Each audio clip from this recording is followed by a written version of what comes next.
Now let me briefly introduce our speaker of today, Sonia Beldam. Sonia is a presentation skills trainer, an executive coach, and writer. During her career, she has produced and created different radio and television programs. Sonia has run an executive coaching and training business for over 15 years, working with CEOs, teams, and individuals wanting to improve their communication skills.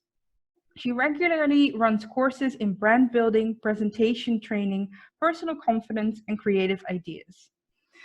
I would like to thank Sonia in advance for sharing her expertise with our network, and especially on a topic that I think will be very useful to you during this time as we're more moving online.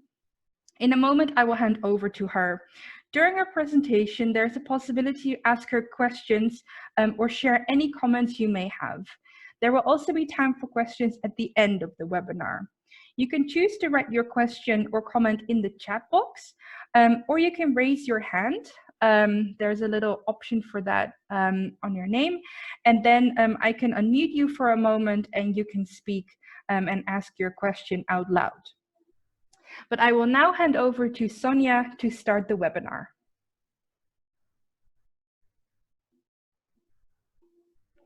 Oh, sorry, Sonia, you just need to unmute yourself. You might have muted me. There we are. Am I unmuted now? Hopefully everybody can hear me. Is that okay? Everybody hearing me? Great, great. Off we go. Thank you, Jessica, for a lovely introduction. I love hearing about myself. I forget what I've done sometimes. Don't you find it weird at the moment? I forget what day it is. Stuck inside here. You can tell that I'm in London, a few of my iconic things here. So hello from everybody around the world. It's lovely to talk to you. I wanted to share some insights with you at this really, really strange time.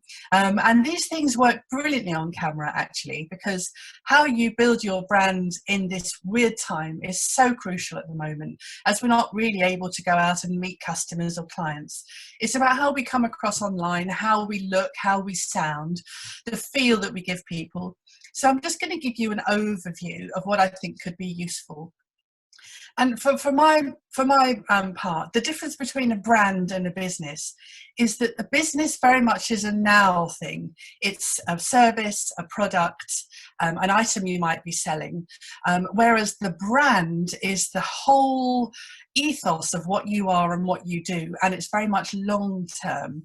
If you think about brands that have been going for 20 or 30 years, you know, the biggies, the Coca-Colas, the Apples of this world, Rolls-Royce cars, you kind of know who they are and what they do. What they actually sell is changing all the time. So the items they sell aren't as relevant as the brand and the concept. Whereas think of an item that might have been exactly the same for the last 20 or 30 years. There aren't that many. And those things evolve all the time. So the crucial thing is to think about how your brand is buying into your long-term prospects. We're all about connecting with people. We're all about connecting with our suppliers, our clients. And now it's very close, our connection, because we're literally looking in the camera and looking at people on screens. So we feel very connected. It's a shame in a way that I can't see all of you on screen. I'd love to see all your faces and connect with you. But I'm getting a great feeling here in isolation in London. So there we are. So I just wanted to whiz through a couple of thoughts with you. When Steve Jobs at Apple, and we've all heard of Apple, when Steve Jobs asked his team years ago, he said, "What do we do here?" And his team said, collective thinking, they all said, "We create and sell the best computers in the world." And Steve Jobs went, "Well, that's not the business I want to be in." Now the audience and the clients and the staff were like, What does he mean? Did we shut him down? He said, no, no, no, no. We connect people with their passions. That's what Apple does. And if you think about it, That's so true. Actually, the products themselves are changing all the time, but the umbrella, the brand within which those products are sold, is an ethos, is a thinking, is an emotion that you get from Apple. Think about if you've got an Apple store near where you are, if you find that there's a new product or there's a new product that's been launched, you look at the queues outside the store. I guarantee most people aren't that keyed up about exactly what the product is, but they know it's something that Apple are putting out. They like Apple, they trust Apple. So you're probably a lot of Microsoft users, so that wasn't relevant. Which brings me to my next point. Brands have to be relevant. It's so important. There's no point building a brand 5 years ago and forgetting to update it, forgetting to update its content, forgetting to update your part of that brand. One of the questions that somebody asked was, how do I incorporate myself into my brand? Well, in my mind, there are no differences. You are your brand. Your brand is you. If your brand doesn't reflect who you are, what your values are, what your goals and your focus are, what your dreams are, what is your brand? Your brand has to be you. People buy into the people behind products, the people behind articles and services.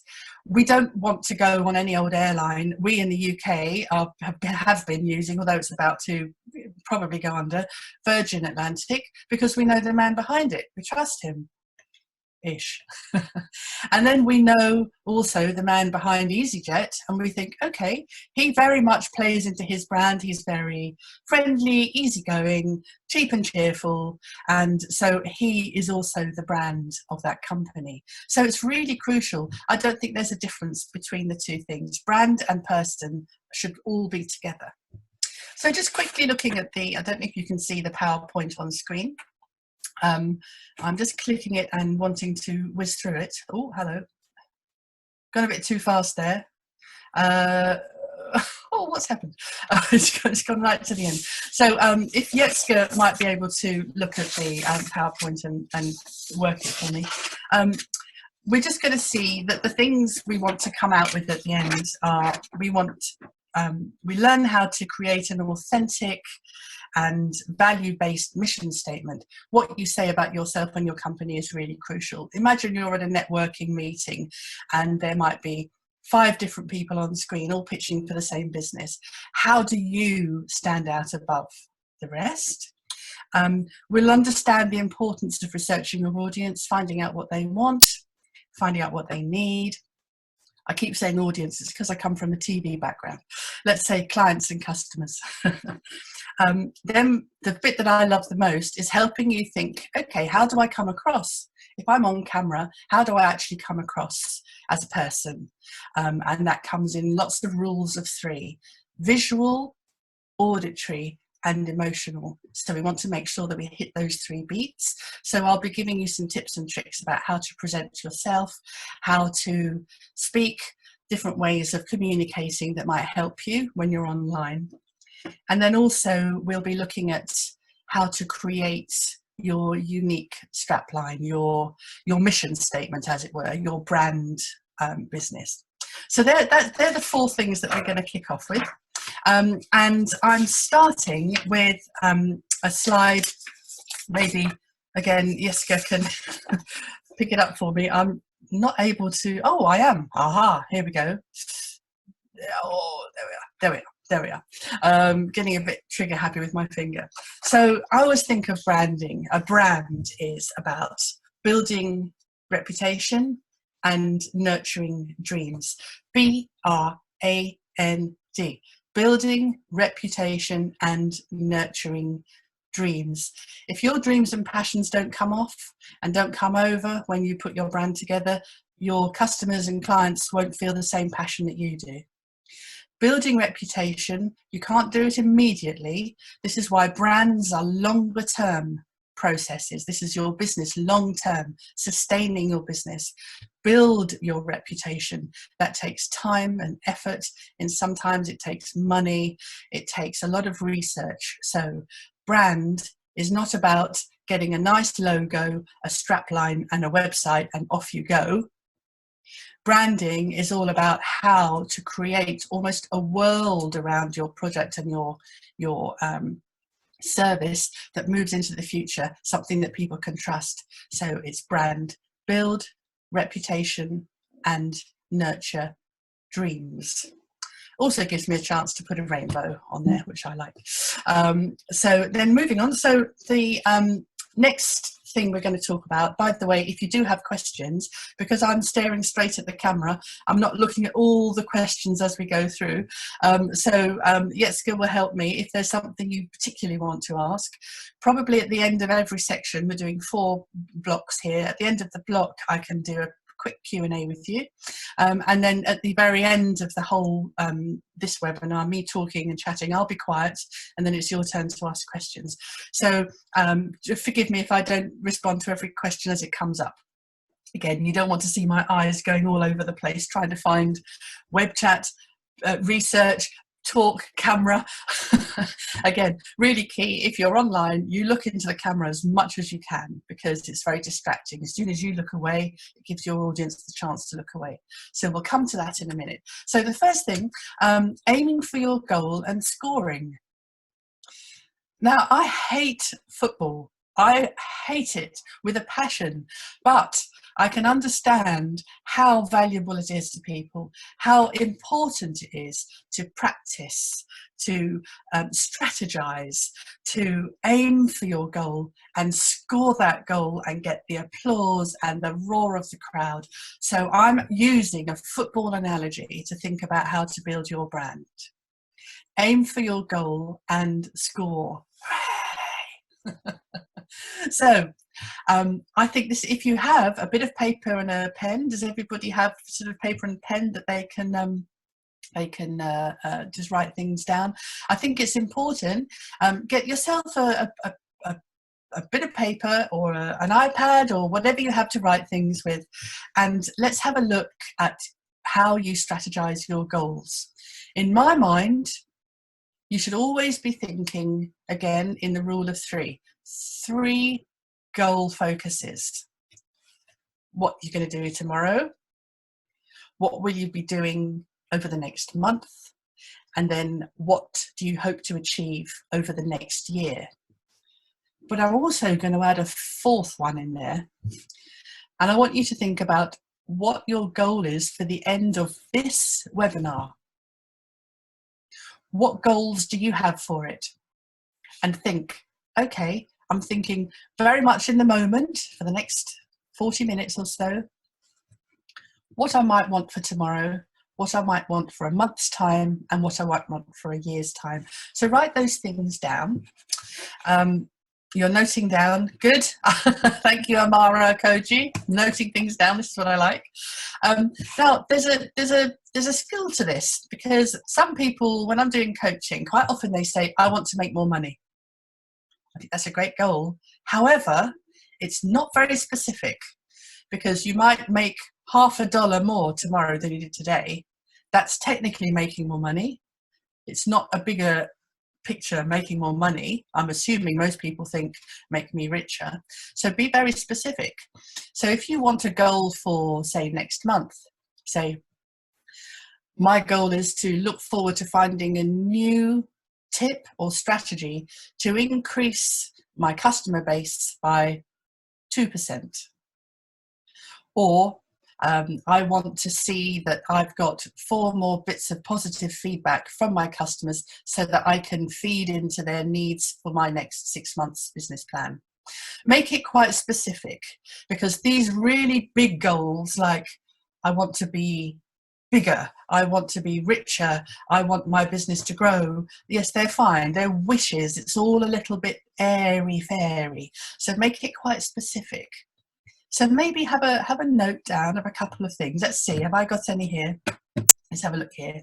Bhavna, excuse me if I don't pronounce your name correctly. Bhavna Bilani. Hi, I have a brand of leather bags handmade by artisans. How do I market the brand post-COVID as a demand for luxury items will diminish? Right, that's a big one.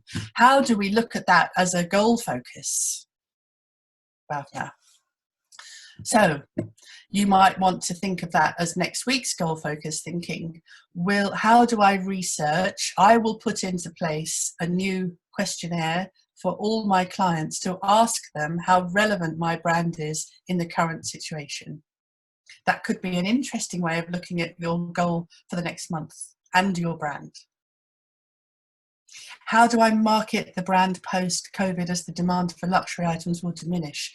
You might want to put a poll out there. You might want to say, how important is it for you to maintain the same lifestyle that you've been maintaining up until the point of the COVID crisis? See what people think. You might want to put the questionnaire, maybe that poll as a goal. Poll as a goal. I like that. Poetry. Oh, you love it. So have a think about those things. They're really key, really important to be focused on. Now, next, let me look at the things that we're all good at. If you wrote down 5 things that you're really good at, in fact, do it now, write it down, think it out loud, whatever. 5 things that you're really good at. Then I want you to think about being a little bit more specific about them. So, for example, you might say, let's have a look. Sorry, I'm just looking at my list here. You might say, I'm good at making pots. Well, good, because if you're making pots and that's what you do for a living, well, you should be good at making pots. However, how do you make yourself more unique? So I'm really good at using the right colours and designs that match my customer's lifestyle. That's a better use of looking at what you're good at. I'm good with money, could be a way that you describe yourself. Think more specifically, something like, I understand how different budgets need to be met for different clients. And I reflect that in my work, my brand. So again, be quite specific about the things that you're good at. Now, I work with a lovely, lovely, lovely mentee who works in Cyprus. She's in the design world. And if she's online, hello, I won't mention your name. But if you're here, hello. And we did this exercise and I said, what are you really great at? One of the things that she was really keen to do was develop a voice, a tone, a message for her brand. I said, what are you great at? And so we did this exercise. She said, I'm good at design, I'm good at budgeting, I'm good at managing people. And I thought, well, yes, you could be working for 10,000 different design companies. Let's be more specific. And then I said, have you asked your friends? In fact, why don't we do that? Why don't you go away as a bit of homework and ask your friends and family and relationships, whoever, what you're good at. The lovely thing is, if you say to them, and I want you to be really specific about the things I'm really good at, maybe things I'm not so great at, use that as feedback because those things will play into your brand.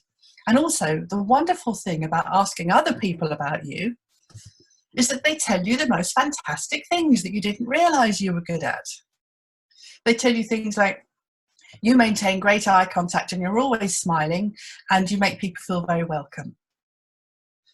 Now, I asked my friends the same questions as I was asking my mentee. So I played the same thing with myself. That's one of the bits of feedback I had. And I thought, I don't see myself as that. And then I realized everywhere I go in the world, I get asked for directions. Even if I'm in a city I don't belong in. And I think it's probably because I have a bit of an open expression. So my friend who told me that, I thought, I'm going to use that in my branding. I'm going to use that bit of feedback. It's really important. So what are you great at? What do other people think you're great at? And then can you mix them together? Can you then put those into your brand and your goals and think, I want to make more people aware of how important it is to be open and resourceful and be a point of contact. So you can mix the goal and the skill. Does that make sense? A show of hands. Does that make sense? Yes. So Petty here, do we need to declare our best skills on our social media? Yes, but there are ways of doing it that don't say, I am the best person at whatever. you can do it in a way that content tells people that. They could make their mind up about it themselves. So that's really key. Let's say my small business, rental, graduation, wedding outfits, specific focus on special sizing. I'm assuming that you are saying that you make clothing that's for larger people, if that's correct. Well, then your whole goal and your best skills are one of my things. I love people. I love the fact that we're all different shapes and sizes, and I always design clothes that are appropriate to the body shape of my clients. That way, you're again putting a mission statement to your brand, but you're also telling them what you're really good at without saying, I'm really good at making clothes in different sizes. Does that make sense? Okay, great. This is all going well, looking at the time, whizzing on. Okay, I need to go on to the next section now, which is searching and research. There we are, search and research.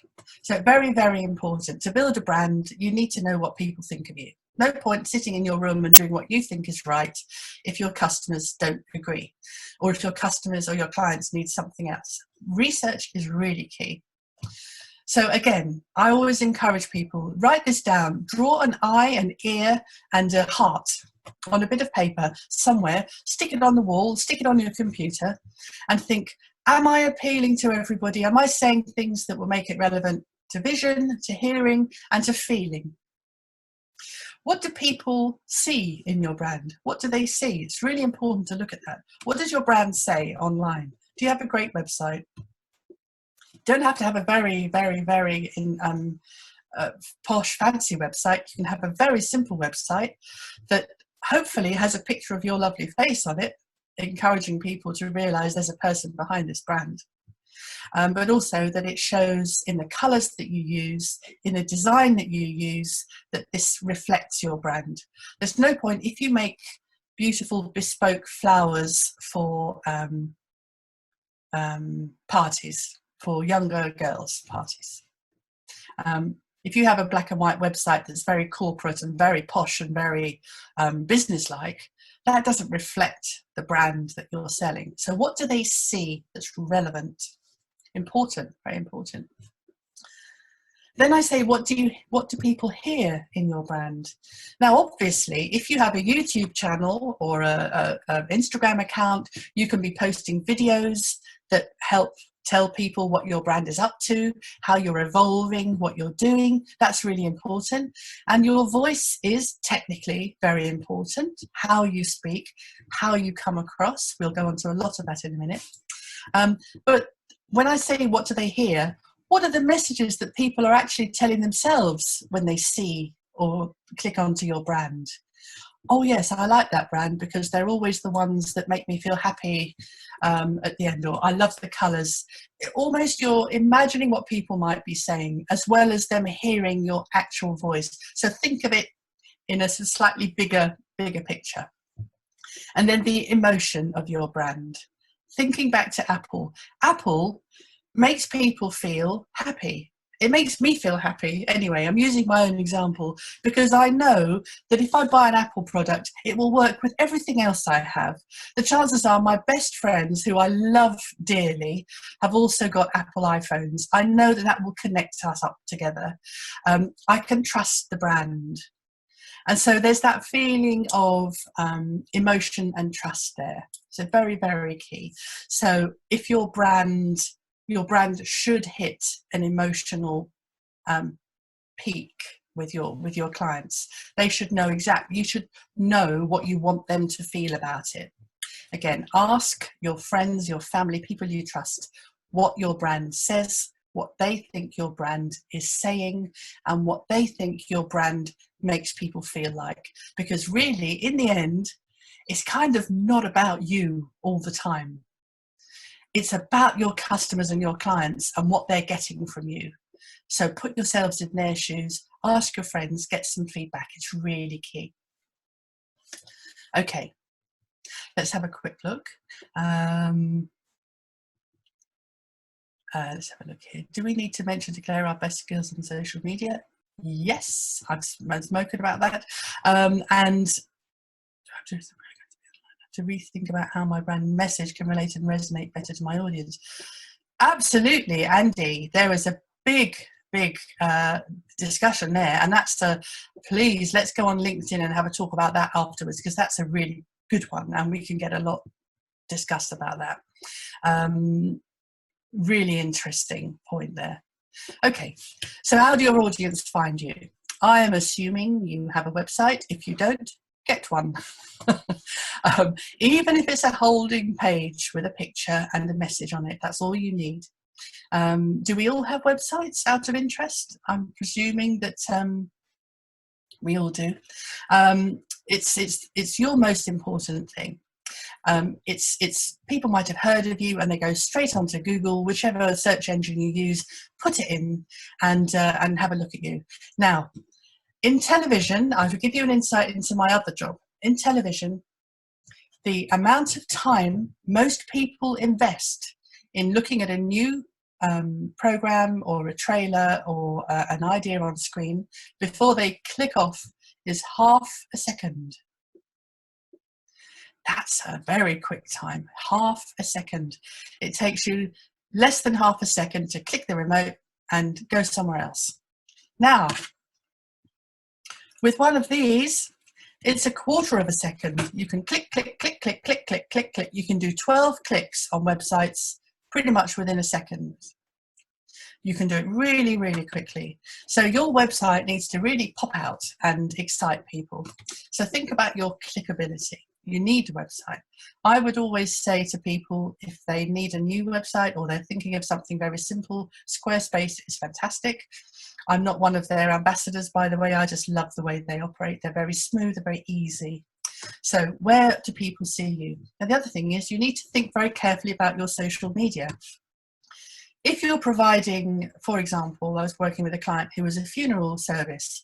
If you're providing a funeral service, the chances are Instagram isn't the best platform for you because you're not really appealing to people that want fun and frolics with their pictures. So you need to think LinkedIn is probably a better platform. Facebook, some of the more mature sites are more likely the social media sites you should be using. Whereas if you are a young person with a young product and your lovely designer handbags, of course you want to be on Instagram. You want to be on all those sites. What are the others? Instagram, Tumblr, Periscope, Snapchat, Shopify, all these wonderful sites that will take your brand. So yes, that's very, very important. Also, the other thing I would always say to people is please, if you can, if you have an extra page on your website, have a feedback page or a forum page, because that is the best way of getting the audience reaction, feedback to your brand. It's the best way for people to post things directly to you. Yes, all the things like Trustpilot and all those websites that give you 4 or 5 stars, all important, but if it's on your actual website and people can interact with you personally, what better way is there to tell them that you are your brand and your brand is you? I would encourage you very carefully to think about that. Okay, clickability on the website. Yeah, it's scary, isn't it? It's very scary. I'll tell you an example. I was doing some test tapes for new gardeners for a programme in the BBC, and I spent weeks filming them, getting them in the right light, getting them to say the right thing, getting a great message, getting everybody to have their unique selling point. I had 20 new bits of talent to show the commissioner, and I thought this will give her 10 minutes of lovely viewing. She said, right, first one please. I put it on the screen. No, next. What? Next, no, maybe, no. It was so quick, and it made me do some research into clickability, and wow, no wonder our fingers all ache sometimes, just going click, click, click, click, click. Just think about that. Okay, let's have a quick look at Tamfan. Hello Sonia, we have a strong Facebook page. Do we need to get a website? You probably should. I think so. I think having yourself in different digital platforms is really important. I think if your Facebook website, your Facebook page and your website match each other, so you have the same images, the same feeling, it just makes you look more professional if you have even a holding page. on the internet. Not everybody uses Facebook. Some people don't use it, they don't trust it, they don't like the adverts, they don't like the interface. So your digital footprint in the world is really, really crucial. The more you and your brand appear on different platforms, the better. That would be my advice. And here we are. What do you think of podcasts to drive brand awareness? Yes, yes, yes. It's one of the most modern, customer-focused ways to get your message out there, to get your personality, your voice, your feeling, your emotion out there without it sounding like advertising. Advertising pretty much is going away. The advertising revenue is becoming smaller and smaller. Advertising companies are getting worried because a lot of clever people like us are podcasting and putting YouTube channels together and putting content on our own website rather than going onto the big advertising platforms. So yes to podcasting, absolutely. And that's again something we can talk a lot more about if you want to come on LinkedIn afterwards, because I'm about to launch 2 big podcasts, so I can give you some tips and tricks about that. I used to be a radio producer for the BBC, so I understand how to make really beautifully crafted radio programs. However, podcasting is so great because it's very rough and ready, and you don't have to be very glossy, you don't have to be very clever, you don't have to make the music work and the jingles work, you just have to talk and have fun. That's the other thing, the F word, fun. Podcasts have to be entertaining. These are things that people listen to on their way into work quickly while they've got a tea break. They want something that's funny, that's relaxing, that's informative, but also a lot of fun and engaging. So again, there's a new skill in podcasting. I would say yes, yes, yes to the podcast. Did I make that clear enough? Okay. Yes, we will learn more, Susan, about podcasting. Come and join us on LinkedIn, and we can have a conversation about it. Also, you can always Yetska will give you ways that you can get in contact with me directly. I'm really happy to offer quick sessions with people on Skype, whatever, if you want to follow up from this. But keep it for the moment within the forum, because that way we share with other people. Okay, so moving on. Conversations with the world. Do you know what the first impression is that you give off? It's a really interesting question. If I was to ask you, I'm meeting you at a networking event, I need to find you in the crowd, how will you describe yourself so I know it's you? Have a think about that, because it's very rare that we actually think about the first impressions that we give off. And they are crucial, crucial, crucial. Again, thinking back to the clickability, people will look at people in a room and go, yes, no, yes, no, yes, no, yes, no. Very quickly make up their minds about people within a fraction of a second. When I do training courses with people about presentation, and sometimes it goes on for, we can do half days or whole days, I say to them, what's the first impression you give off? And this is what most people do. It's really key to think about it, don't you think? Think, what do people see? What do people hear? What do people feel about you when they first see you? Now, there's good news and there's bad news. The good news is, on the whole, say when we're podcasting or making videos or talking to people at meetings, it's only 10% of how they make up their mind about you, which is based on what you actually say, the actual words. Now, this is good news, because if you're worried about losing track of where you are, that's one of our poll questions. What's your anxiety about public speaking and presenting? The good news is it's not that important. Now, then we go thinking, okay, that's 10%. 20% of how people make up their minds about you is how you use your body, your non-verbal communication, your body language. What does your body say about you? Now, if you came onto this webinar and I was sitting there like this,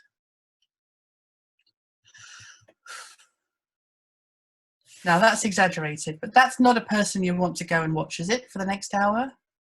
I wouldn't have thought so. If you saw a person who was doing this, not a person you want to watch, or a person doing this, checking out who else is in the room. Again, not a person. All these things about your body language are really key. So that leaves 70%, doesn't it, of how we make up our minds about people. I've got news for you. That 70% on the whole is first impressions, and it's as quick as a click. So it's really, really, really important to think what those first impressions are that you give off. Ask your friends, ask your family, ask them, say, what do you think the first impressions are that people have of me? Because once you get that right, then you can make yourself very approachable. I would always say to people, one trick, I would say, if you're ever going on webcam and you're going to do a meeting, you're going on Zoom or Google Meet or whichever of the platforms that you use, make sure you've got a smile on your face before you actually click the connect button. Because what tends to happen is that people will start the webinar or the conference call or whatever, and the first thing other people see is someone doing this. Where do I look? What click, click, what's going on? Is that a great first impression? I don't think so. I think if you know you're already smiling and you're just looking and checking, at least you're approachable. We don't want to go up to people at a party who are frowning, do we? We want people who are open and friendly and approachable. So very, very, very important first impressions. The camera never lies, sadly, even though we like to think it does. Instagram, filters and all the rest. No, it doesn't lie deep down. It covers up stuff, but the camera is a very, very clear indication of who you are, how confident you are, and what you have to say. It's very, very important. So what do people see on camera? It's very important. How do you look? Now, Jeske and I were having a laugh earlier when we did our first conversation about a couple of weeks ago.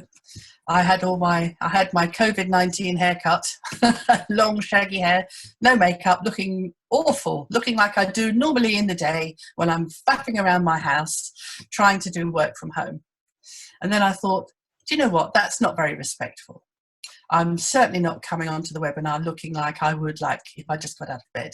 So I did my hair and I thought, people are going to look at my website, see the photograph of me, and they want to make sure that when they see me talking properly, that I look a bit like my website. So I made an effort to look groomed and like I care. If I care about my appearance, I'm going to care about you and your product.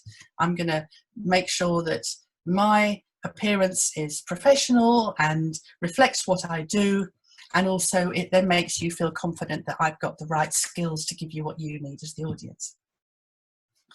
Your voice, here's a very quick tip.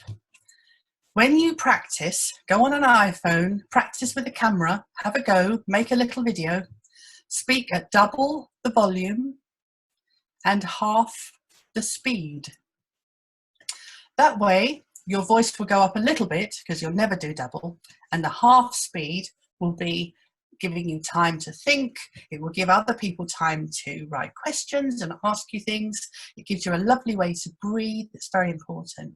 I've done a lot of little tips and tricks about camera confidence, which I'm going to send to Jeske, so you'll all get those. We'll do this as a follow-up. So there's lots more about presentation.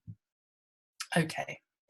I'm going to whiz through now because just thinking about your USP, your unique selling point. If you were at a networking event, how would you describe yourself?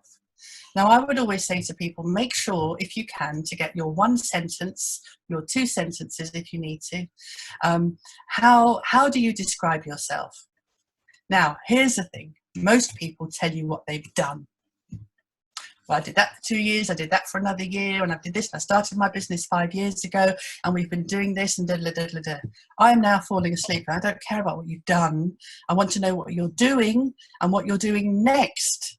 because brands have to evolve, and I want to know what your brand is doing now, and I want to know what it's going to be doing so that I buy into you and I stay connected to you. So when you're putting your unique point together, make sure it's all about now and how excited you are about your product, your brand, and how you want it to move forward. And then think, what does this person need from me? How is this brand going to be relevant to them? How can I make it feel like it's something they want to buy into? Really important. And as a rule of thumb, you'll see on the PowerPoint, it's all the W's. It's the who, what, where, why, when. So think, how do I put those things into a quick presentation about myself? So it's not all about you, it's about them and how relevant they will find you. That's important. And also they need to be convinced that you're the perfect person. Now, if you get all these points we've been talking about right, then the answer is a big fat yes, because your brand is you and you are your brand. Okay, so I think, am I right, Jeska, that we've come up to 1:45. It's now more time for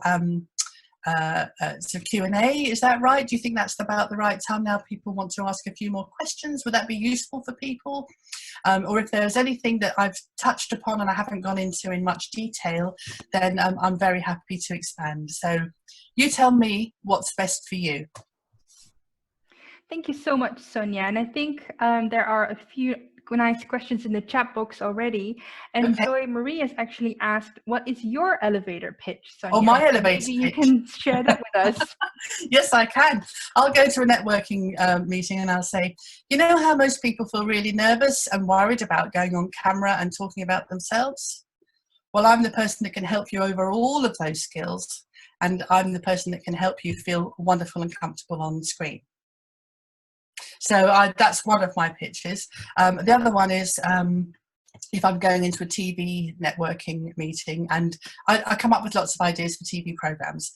So I'll say, have you ever seen Real Rubbish on the television? I don't make that. I make the best ideas that make you think, wow. Now that sounds very big-headed, but then it makes people ask me questions. It makes people go, oh, really? Like what? So I'm not telling them everything. I'm getting them to ask me. Here's another tip, actually, for networking meetings. Does everybody still have a business card, or do you have art items that you might give out when you're networking, meeting clients? Yes, yes. So I always say to people, when's the best time to give out a business card? And I say, there isn't a best time to give a business card. You should be asked for your business card. If you've got it right, people want to know more about you. They will ask you for your business card. They will ask you for your contact details. Try it at a meeting. If all you're doing is telling people stuff, all you're doing is lecturing. You're not engaging with them. So you need to get them to ask you questions. That's the conversation that needs to be going to and fro. Important.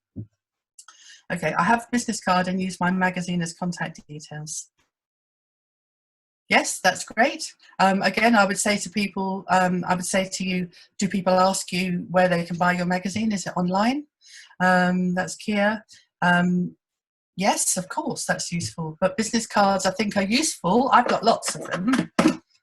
I'm very proud of this, my little. So I've got lots of business cards, very simple, but just say my name and contact details. But I don't give them out. If people ask me for one, I just give them, say, oh, thank you very much. Yes, here's my contact details. Okay, let's have a look. Let's have a quick look. Sorry, there's so many questions here. I'm just looking which is the most interesting. I'm going to find a difficult one and see if I can answer it. Okay, is there a difficult question? Okay, so the big one here, many thanks, Sonia, this webinar is very helpful. My small business has been severely impacted by COVID-19. Yes, I'm very sorry to hear that. What are your suggestions to transform our business and keep our customers engaged online? Talk to them, get them into a conversation, Get them to send you pictures, videos, comments about how they're using your business. You don't tell me what your business is, but how it's become relevant to their world. People love free things. Don't we love stuff that's free?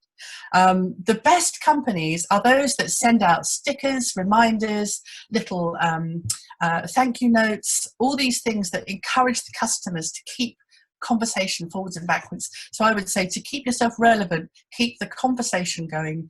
Try and find ways to get your clients and your customers to engage with you. That way they'll feel you're relevant to their world at the moment. Also share your issues that you've got with COVID-19. It makes you feel relevant. People feel that there's some connection between you. Hopefully that will help. Let's have a look here. So many lovely questions.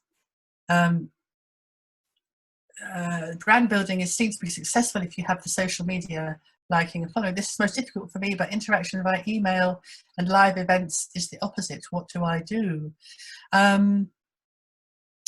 What do you do? This is Kia again. What can you just type for me what your business model is? I'm not sure quite what you do.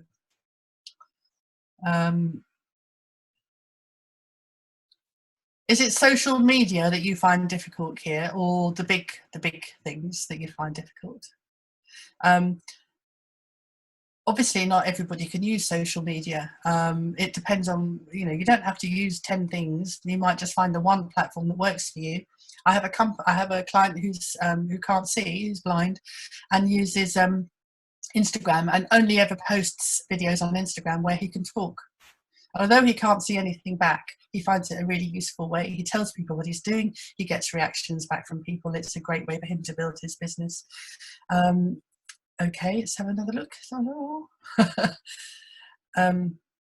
Diana, here we are. Hi, Sonia. What is the best way to attract students for my online teaching? I was teaching offline before. Yes, my sister is a music teacher and she's just gone online now with her teaching. The best way to attract them, I think, is to start a YouTube channel or get some videos on one of the Instagram or the big places like that, and engage them in fun things that they'll learn when they come to you and they learn how you teach them. What you don't want to do when you're teaching online is just to present a PowerPoint and talk about what's just been on the PowerPoint, because they can just read the PowerPoint, can't they? So they want to know that you are the right personality for them to engage with, because after all, a great teacher is someone that people want to listen to and take notice of. So you getting your videos out there is going to show them that you're really engaging. There were a couple of people I was looking at this morning, pretty boring fact finding I had to do for a client, and I went through 5 or 6 different people, all very clever, but I only found one that made me feel like I could really sit and listen to him. And he was very casual, he was funny, he dropped a glass of water while he was talking, he apologized and made up for it, just like I was talking to him in the room. So I think it's important that you can try and get your personality over there. Hopefully that helps. Let's have a look at her. Please, at what point does a new startup business need a flyer? Now, when you say, this is Ebiri, sorry if I'm not pronouncing your name right. Thanks for your presentation. Please, at what point does a new startup business need a flyer? I'm assuming that you have a service to provide. Is that true? So you want to put a flyer into your local homes? Is that correct?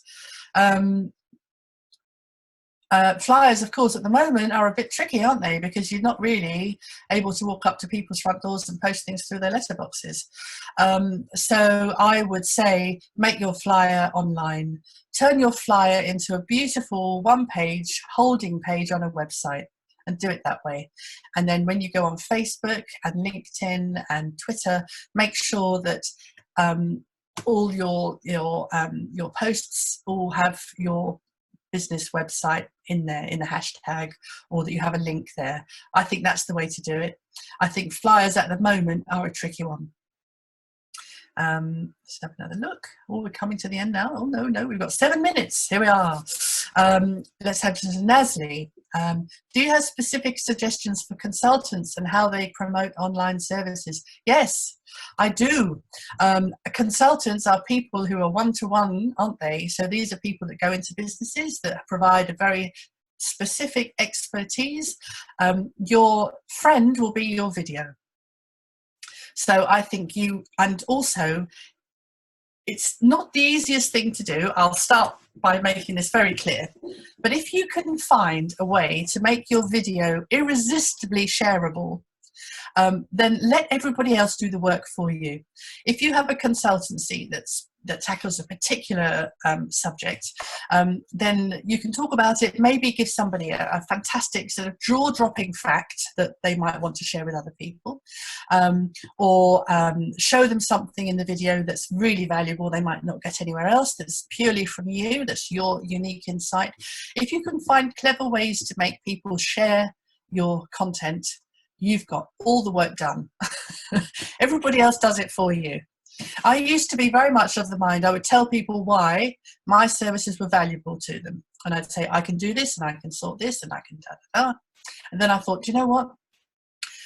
I'm just going to start posting up little tiny 1-minute videos about how to go on camera now that we're in the COVID situation.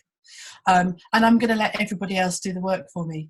And so what they do is now they click on the videos, hopefully like them, and send them off to their friends. And I get 100 hits, people coming back to me and asking me questions. Much nicer. That's the conversation that's got going, rather than telling people what they need to hear. I'm letting them engage with me. So I hope that helps. Let's have a look. Luciana, do you have a specific plan or tips on how to write effective goals, like effective steps and how to write them? Yes, I do. And this is it's as simple as literally getting the simplest way of doing it is to get a piece of paper, 4 columns, the here and now, next week, in a month, in a year, and try and put your goal in all the W's. What you want, who you want to help you, where you want to do it, why you want to do it, when you want to do it. Set a goal using all the W's. Do the first one, and then the midterm, and then the long term. Maybe set 2 or 3 goals. It's always useful to have 3. And then you can make sure that they line up with each other. Are they all striving towards the same ultimate goal, the bigger brand goal? If all 3 are going off in different directions, you haven't set your goals correctly. So when you do your 3 goals, do they all match in your end game? I think that's very important. There are online tools you can have. You can get in touch. I can send you through some charts and paperwork that might help you just to focus. You'll find so much online though. Setting goals effectively online. Go on YouTube, you'll see thousands of people with very clever bits of paper you can go and practice with. So that's good. Okay. Deborah, how do I stick to written goals? I'm somewhat distracted. Are you a Gemini? Yes, isn't life wonderful when things distract you? It shows that you're a creative, wonderful person and that you have more to offer than the one thing you're thinking about. However, that bit of paper is going to help you. Your 4-part goal is just going to be useful. Stick it on the wall, have it in front of you, put it on sticky tapes, keep it focused and keep those things. I found that I was learning how to drive a bus a while ago. I decided I always wanted to drive a London bus. And so I saved up all my money and I got myself driving lessons.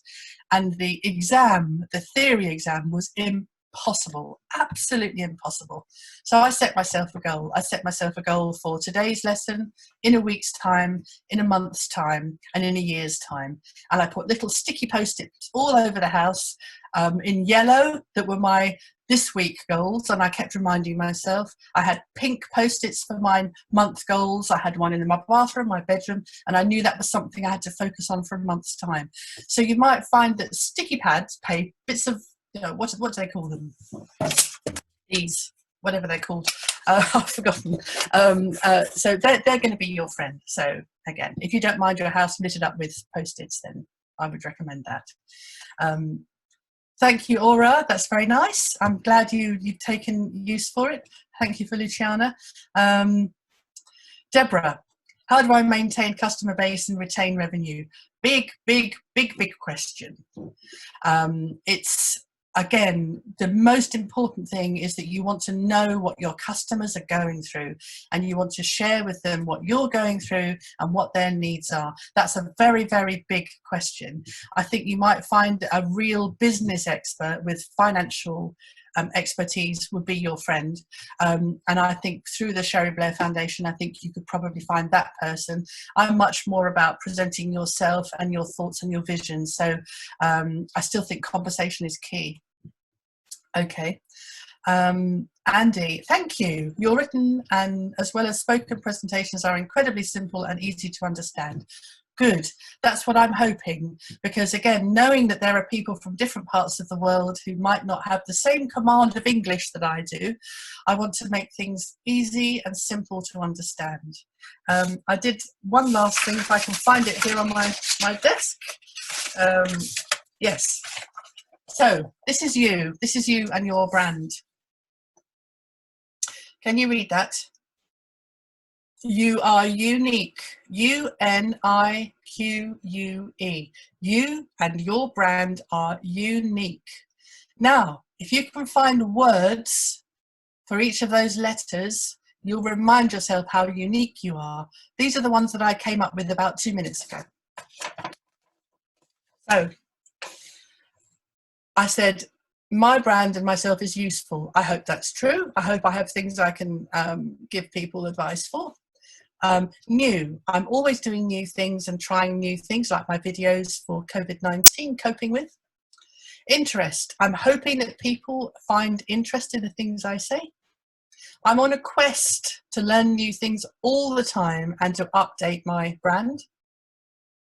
You is for us, it's all about us, it's about me and you, connections and conversations between customer and person, and engaging. Well, you are the judges of that. If you think this has been engaging, give me a thumbs up.